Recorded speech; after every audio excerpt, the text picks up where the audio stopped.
a second. Hold on. Okay. Now, again, as I said before, Jeremiah is an ancient Hebrew prophet, poet, prophet, poet combination. So he does that thing that ancient Hebrew prophets love to do. And he talks in circles. Okay, his entire book is going to be kind of just talking in circles constantly. He's going to start here with the account of his call, which we're going to read here in Jeremiah chapter 1. Of course, Jeremiah himself would not have numbered his chapters, his book into chapters and verses. We did that later. So we're going to read an account of his call here in what we have called Jeremiah 1, chapter 1. And we got to keep this in mind because the themes that show up here in this account of Jeremiah's call are going to be brought up again and again and again and again as we read through the book. Again, we're talking about this circle idea. We're going to be speaking in circles a lot. We do this in order to kind of keep hitting the same message over and over. So Jeremiah is going to be accomplishing this partly by giving us an account of his call here and introducing some key themes that we're going to keep constantly referring back to and circling back to about the entire rest of the book. The words of Jeremiah, son of Hilkiah, one of the priests at Anathoth, in the territory of Benjamin. Now, Hilkiah was the name of the high priest we read about. I don't think this is the same guy. I don't think Jeremiah was the son of the high priest Hilkiah, who we read about in the days of Josiah in 2 Kings 22. Hilkiah was the guy that found the book of the law in the temple of the Lord and gave it to the secretary, Shaphan, who gave it to the king and read to the king. I don't think this is the same Hilkiah. I don't think Jeremiah is the son of the high priest. He is apparently the son of a priest, obviously, from Anathoth. It doesn't appear as though Jeremiah himself ever served as a priest. There's no indication in the book anywhere that Jeremiah ever actually undertook the duties of a priest. I don't know if he did or not. He just doesn't talk about it. He was from a priestly family, so he could have, and maybe under any other circumstance he would have. But it doesn't appear as though he did. It doesn't seem like it, at least. We don't have any reference anywhere in the book of Jeremiah or in the historical books that he ever functioned as a priest. So anyway, the words of Jeremiah, son of Hilkiah, one of the priests at Anathoth in the territory of Benjamin. The word of the Lord came to him in the 13th year of the reign of Josiah, son of Amos, king of Judah. And that's when he started coming to him. So that's when we're going to read about that here in the next few verses. That's not the only time he got the word of the Lord. And through the reign of Jehoiakim, son of Josiah, king of Judah, down to the 5th month of the 11th year of Zedekiah, son of Josiah, king of Judah, when the people of Jerusalem went into exile. So he's going to be a prophet from the days of Josiah all the way down to the end of the kingdom. Now remember, when we read the historical books, Josiah started, let's see here, let's actually read Chronicles account of this. Just 2 Chronicles 34. Josiah was 8 years old when he became king. And he reigned, his father, Amos, only reigned for 2 years. His father, Manasseh, Josiah's grandfather, reigned for 55 years. He reigned in Jerusalem 31 years. He did what was right in the eyes of the Lord and walked in the ways of his father David, not turning aside to the right or to the left. In the 8th year of his reign, so he'd be 16 years old here, while he was still young, he began to seek the God of his father David. In the 12th year, so that was him personally, when he was 16, in his 8th year, he personally became a follower of Jehovah. He began to seek the God of Israel, his father David. In his 12th year, which is right before Jeremiah has his ministry, his first vision, the 13th year. So Josiah would be 20 here. In his 12th year, he began to purge Judah and Jerusalem of high places, and Asherah poles, carved idols, and cast them. So Jeremiah is getting his first call from God a year after this, so while Josiah was beginning this process. And then in the 18th year is when they repair the temple and they find the book of the law. So that's actually after Jeremiah's first call from God. So in the timeline, Josiah becomes king in 609 BC when he's 640 BC, dies in 609 BC. 640 BC when he's 8 years old. When he's 16 years old, 8 years later, in 632 BC, he, the king, personally begins to follow the Lord of Israel, the God of his father David. That's in 632 BC. In his 12th year, that's 628 BC, he begins his Reformation process. The following year, 627 BC, is when Jeremiah gets his call from God to be a prophet. And then 5 years later, in 622 BC, in the 18th year of Josiah, is when they find the book of the law, and they do what we read about in 2 Chronicles 34 and 2 Kings 22 or 23. So that hasn't happened yet. So the reforms have begun. When Jeremiah gets his call, Josiah has begun his reforms, but the book of the law has not yet been found. That's still 5 years in the future at this point in time.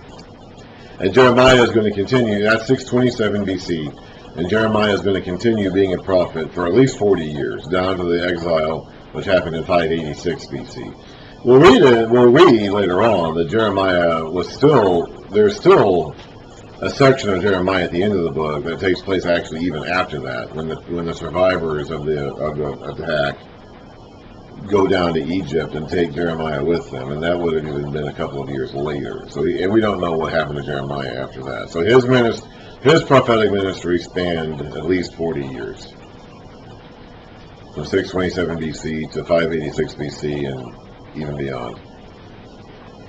So, the words of Jeremiah, son of Hilkiah, one of the priests at Anathoth in the territory of Benjamin.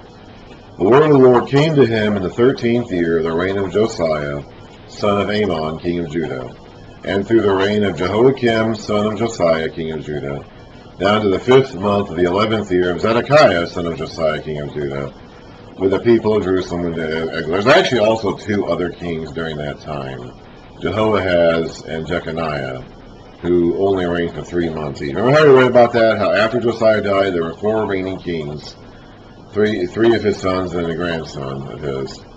They were all wicked. They were all evil.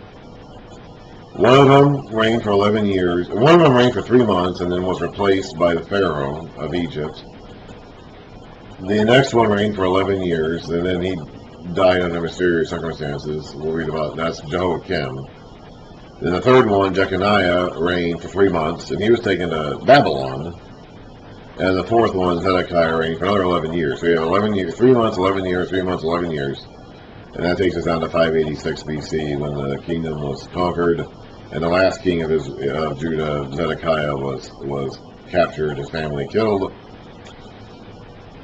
And so there was actually 4 kings during this time, but he only mentions the 2 that reigned 11 years. He skips the 2 that reigned 3 months each. But they are important, and he will talk about them in his prophecies. So that he doesn't ignore them. He's just not including them in his list here at the beginning of his book. Okay, so moving on past verse 1, or the first paragraph at least, as we format it. The word of the Lord came to me, saying, before I formed you in the womb, I knew you, or I chose you. Before you were born, I set you apart. I appointed you as a prophet to the nations. So God always knew he was going to have Jeremiah do this. Jeremiah was always going to be the guy God chose to do this through. Ah, sovereign Lord, I said, I do not know how to speak. I am only a child. I don't know what that word means. I don't think it means he's literally a boy, but it probably means he is a youth and is inexperienced. He was a priest. He was from a priestly family. Priests entered training at age 20 and became full priests at age 30. I think it's extremely likely that he was not 30 at least when he got his mission. He was not a full priest. But again, like I said before, it doesn't appear as though he ever served as a priest. He may not even have been 20 yet. He may not have even started training yet to be a priest. It's hard to say, though, because the Hebrew word behind child there could mean anything from boy to young man, so we really don't know. But he is young. He is fairly young. I don't think he's trying to get out of his mission here the way that Moses did when he talk to God in the burning bush. I think he's just overwhelmed by the mission he's been given. Now, Jeremiah will struggle with this mission, and we're going to read about that a lot in the book of Jeremiah, that it was not an easy mission, and he did not have an easy time with it. But I don't think he's trying to wiggle out of it here as much as he's just overwhelmed by the nature of it. And he probably is correct in saying that he is young. He's young and inexperienced and doesn't feel like he's up to the task. But the Lord said to me, "Do not say I am only a child. You must go to everyone I send you to, and say whatever I command you. Do not, that's the mission of a prophet, is to speak the word of God. Do not be afraid of them, for I am with you, and I will rescue you, declares the Lord." These are themes that are going to come back again and again and again in the book of Jeremiah. I said before how this opening chapter, this account of Jeremiah's call, introduces the themes that we're going to be talking about all throughout the book, and that's one of them. Then the Lord reached out his hand and touched my mouth and said to me, remember how when Isaiah got his call, the angel came to approach him with tongs, with a coal from the fire he was holding with tongs, and touched his mouth and cleansed his mouth? Now God himself is touching Jeremiah's mouth and said, "Now I have put my words in your mouth. See, today I appoint you over nations and kingdoms, to uproot and tear down, to destroy and overthrow, to build and to plant." So what do these mean? We're going to be seeing this a lot. Okay, him being appointed to speak to the nations and kingdoms for these purposes. We're going to be coming back to this over and over again. So uproot means to grab it and pull it up from the ground up. When you're uprooting a tree or a plant or something in the field, you're reaching down as deep as you can go, and you're pulling it all the way up. Tearing down is the exact opposite. Tearing down, you're taking it from the top and you're pulling it all the way down. You uproot a plant, you tear down a building. You uproot a tree or something in the field, a weed in the field, and then you tear down a building. So there's some things you have to drag out from the bottom up. Some things you have to topple over from the top down. To destroy and overthrow or demolish, that means to wipe out. It means to eliminate. To clear out of the way. To reduce to rubble and clear out of the way. And to build and to plant. So when you do that, after you've uprooted and torn down and destroyed and demolished the old things, you've got to plant and build new things.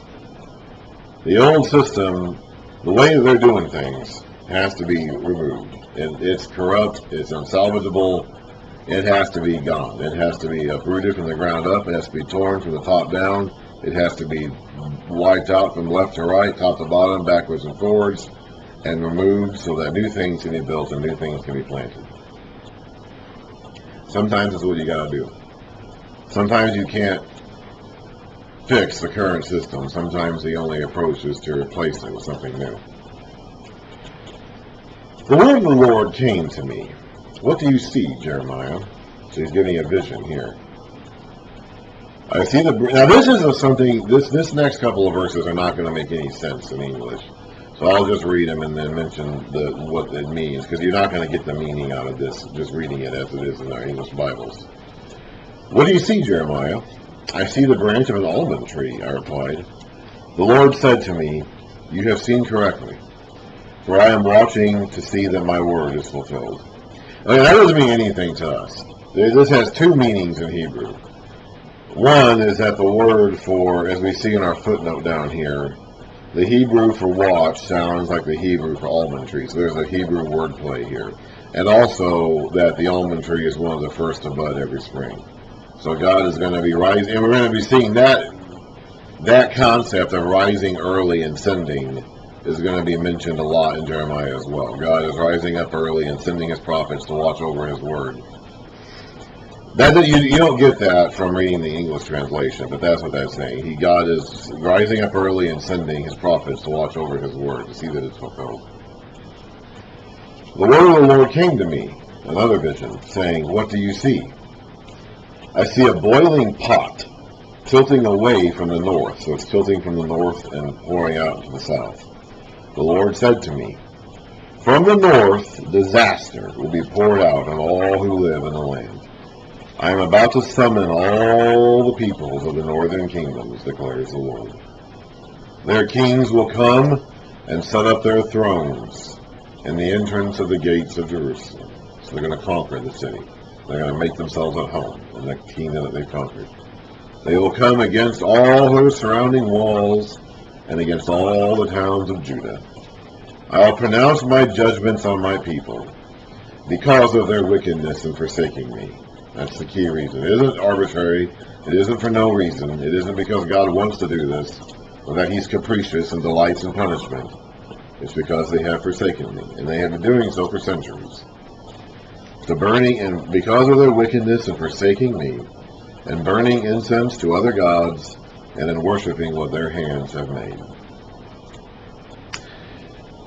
Now, it's a little bit, the kingdoms that he's talking about, geographically, are actually to the east of Israel.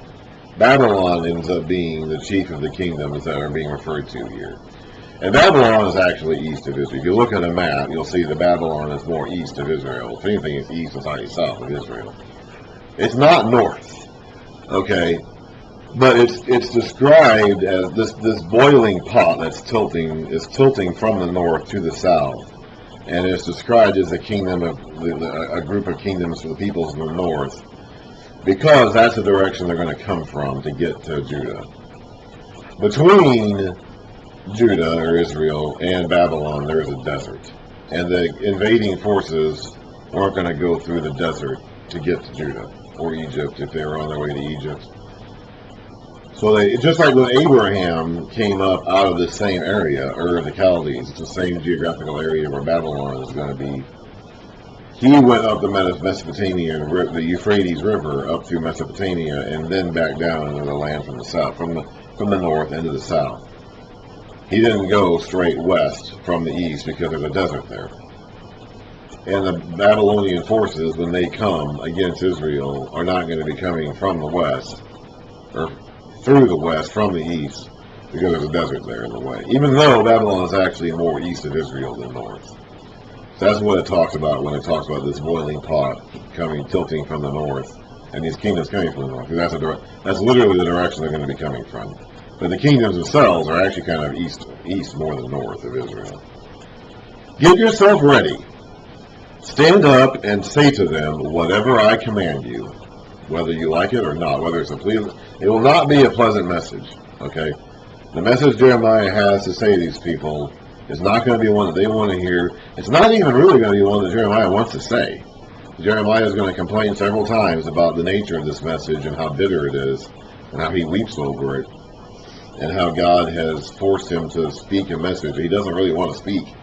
This is not a pleasant message. It's not good news, okay? The message he's speaking is not good news.